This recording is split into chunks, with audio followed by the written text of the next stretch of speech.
Today we're making a coconut blood orange cake. These are individual cakes with a little bit of honey whipped cream. And for this recipe, we're gonna need some desiccated coconut. If you're not sure what desiccated coconut is, you can refer to the video on how to make your own. But basically, you want some unsweetened coconut flakes. These are unsulfured. And you want to grind them down. If you have a picky eater or someone who's not a big fan of coconut, it's probably because they're used to the coconut flakes that are sweetened in the baking aisle. These taste much different, so you might want to try them. You'll probably get a convert. We're also going to need some blood oranges. So these are our blood oranges.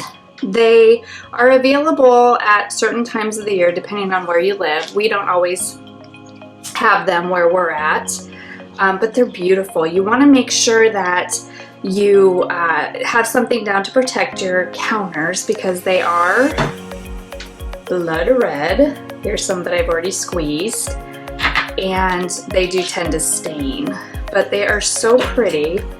Oh wow, that one's not blood orange. They are really pretty though. And let me cut this one open. And you can see they're nice and red and orangey inside. Obviously, they're going to differ a little bit.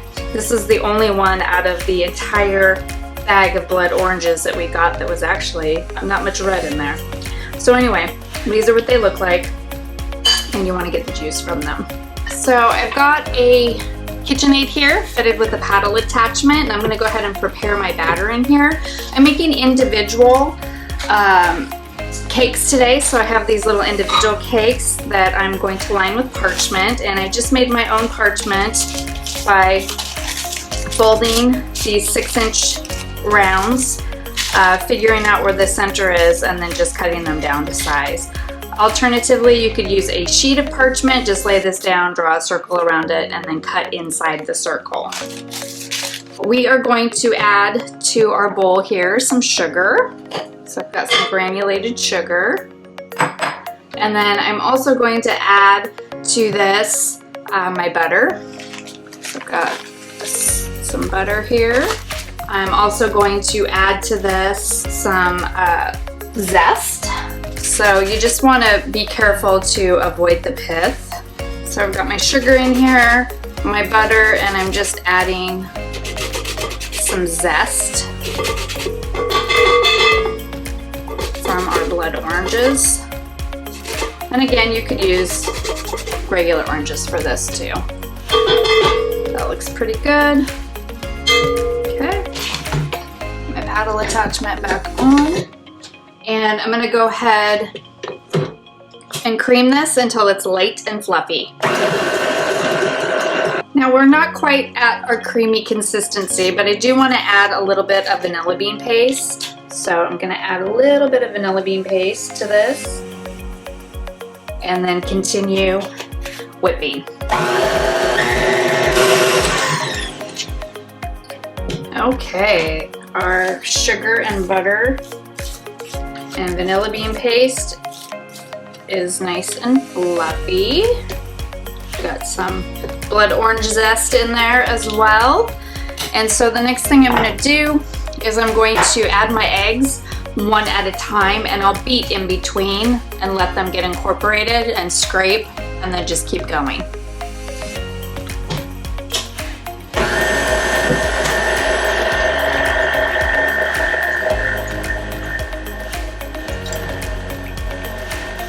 It's very important that your eggs are at room temperature. If they're not, you will curdle your butter. So you want to make sure that they're at room temperature. I like to scrape after each addition. All right. Okay, so that is nice and combined. I'm gonna bring over my coconut, my flour, and my salt, and my baking powder. Okay, so I'm gonna go ahead and combine these. So I'm gonna add my coconut right into my flour. Give that a mix. And add my salt. Now, if you were using salted butter, you'll want to omit the salt. And my baking powder. So there we go. Salt, baking powder, our desiccated coconut, and some unbleached flour. Okay, so I'm going to start to add this to my butter mixture, and then I also have my juice here from my blood oranges that I'm going to also add.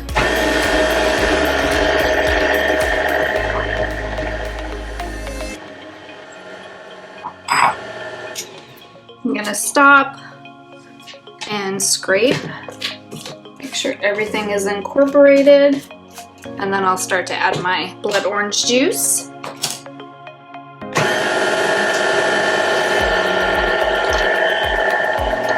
Go slow. All right, that looks good. So that is mixed together. I don't want to over mix it because I don't want to develop that gluten. So I'm going to go ahead and bring my cake pans over, and these are greased and lined with some parchment. And then I'm just going to take some of my batter and start to divide this. I don't want to overfill these pans. You could also measure this out with a scale. You could also make one cake out of this. But it's nice to just have like that individual serving.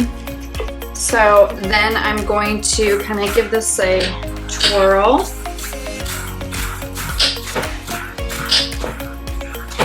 Get that level. And then I will pop these into the oven and bake them until they are done.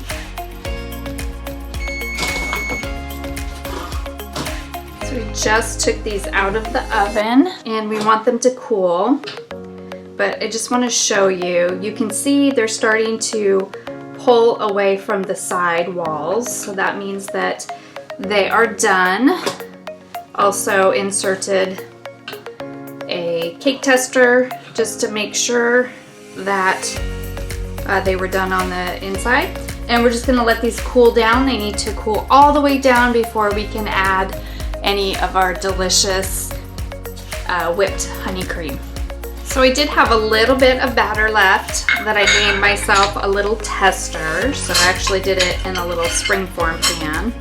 So I'm going to take this paper off, and I just want to show